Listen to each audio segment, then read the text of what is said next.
Welcome back to the sew along for the 3085. If you are following along with the written instructions, I will be covering steps number 8 through number 15 in this video. I went ahead and I did the first step, which is to sew the bodice front to the bodice side front, straight stitch, cordon seam allowances, wrong sides together, so your seam allowances will be visible from the exterior. Don't worry, we're going to cover them. When sewing this step, I wanted to call out, I think this is very helpful, is that a lot of people, when I teach this pattern, they try to match up the edges of the pattern. Like, wait, the lines don't match up. One seam is shorter than the other. So you are actually matching up the seam line, not the edges of the pattern. You see how there's like a little bit of a dog ears here? That's because it matches at the seam line. My students always get tripped up when they go to this step and they're like, wait, does it match? One is higher than the other, or this seam line doesn't match. It does at the seam line, not at the edge of the pattern. In this video, we will be sewing all those lovely and very confusing, not confusing, but it's a lot of trimming that goes on top for the boating. Some of it functional, some of it decorative. I wanted to call out though, is that I've taught this pattern, and when we do pattern adjustments, there are people who have to shorten it for a short torso. And when you do that, you have to adjust the lines. And usually the lines will become closer together. Now on a shorter torso, that just might accentuate how short your torso is. So you want more vertical lines. So my point being is that these trims, even though that the pattern calls for it a certain way or a certain number, are totally up to you. If you want more of an elongating effect, you can maybe do less of the horizontals, only do 2 horizontals versus 3. So I want to call that out so that you don't feel that you need to do all of these lines, and especially it's a lot. So feel free to play around with the placement based off of your body, how proportionate you are, long torso, short torso. Maybe if you're long torso, you want to do more verticals, or you want to do more horizontals to make you look not as long. The other thing I want to call out was that you are going to sew the horizontals first, then you're going to sew the verticals, the slanted verticals, and then last you sew the center front vertical, because the center front vertical is placed over the edges of the diagonal verticals. So what I do is that I like to sew one pin. You can use chalk, you can use a marking pen to mark this. I just pin. You can also use Otis 505 spray adhesive to spray base the wrong side of the trim, lay it over and lay it flat. Whatever makes it easier for you. Again, it's a lot, but just take it one step at a time. So if I put what I like to do is I like to fold it in half and establish my center front line.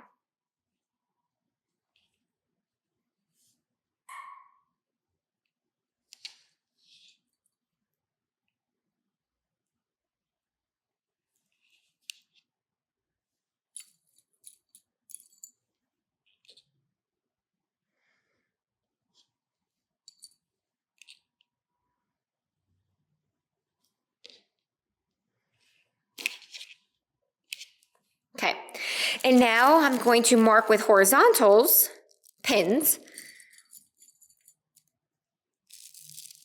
where my horizontal goes. Ends, I would say, at the center front. Here.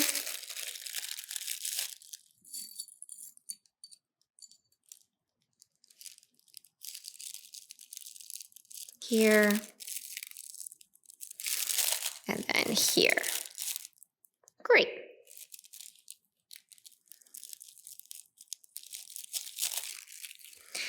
And then I'm going to mark where the horizontal lines end over here. And the one horizontal line on this area does not reach the end because there's a vertical that covers it. So it's like in smack dab in the middle of like this armhole area.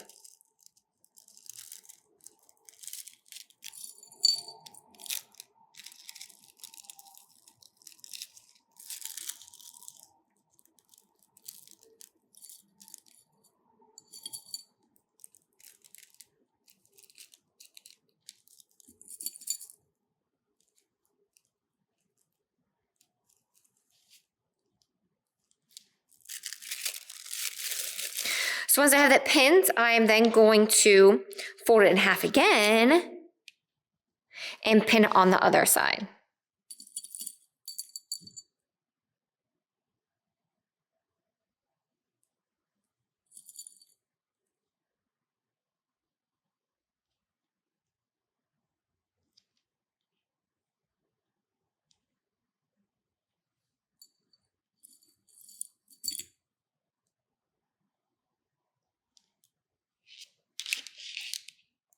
Now again, you can mark, pin however you like, whatever makes it easier for you. Personally, I just like to take this underneath the sewing machine, put the trim at one pin, put the trim at the other pin, and then I want to eyeball it as I'm sewing to make sure that one is going to reach the other.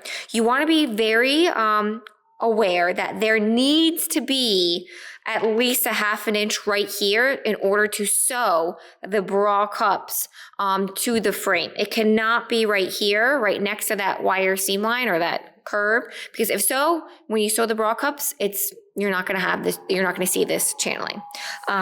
So first do the horizontals. I like to do one side, then go into the other side. You can also cut this here and place it there and then sew it in one swoop. Again, it's really up to you and whatever makes this step easier and faster.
Horizontal trimming is sewn on. For these trims, it's not super important that you are really close to the edges because there's no boning that's going in here. But for the next trims, which are the vertical diagonal ones, it is really important that you sew super close to those edges. So I'm going to pin mark it. Just like I did with the horizontals, I'm going to mark the beginning and the end. And then as I'm sewing, I'm just going to connect the two.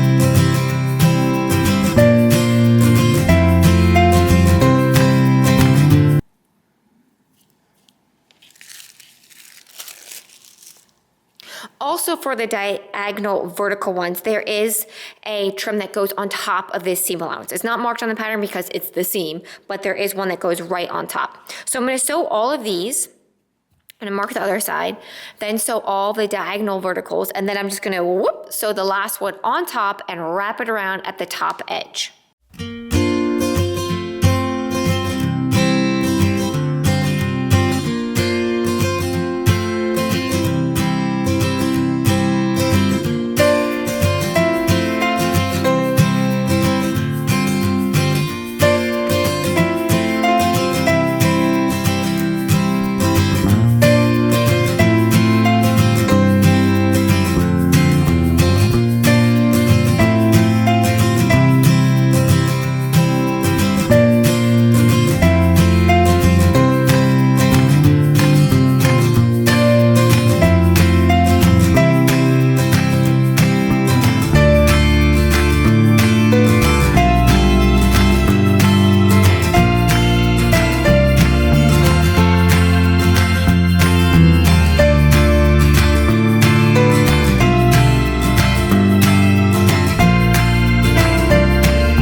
the boning channels are on, and look, we have one boob. For this next step, I think it's so helpful to see what the end result should look like versus trying to explain it beforehand.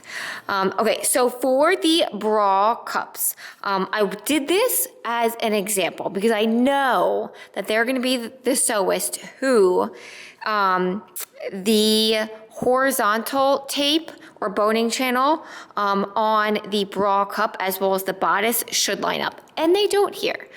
There is so much going on here that number one, perfection is overrated, and number two, I think that as long as the boning channels are even from side to side, it's okay if it doesn't line up. Now, if this boning is like pointed that way and then that boning is a little bit more straight and it looks different from side to side, then I think you should take it out.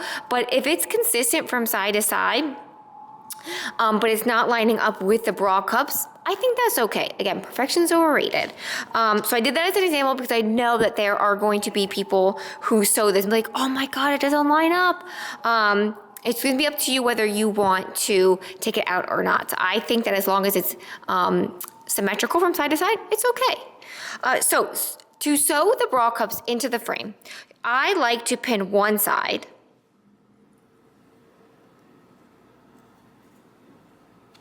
and then I pin the other. The thing you want to remember is that it doesn't go all the way to the top edge of the bra cup. Where that horizontal seam is, that is where the bodice and the bra cups come together. Then I like to pin the other side.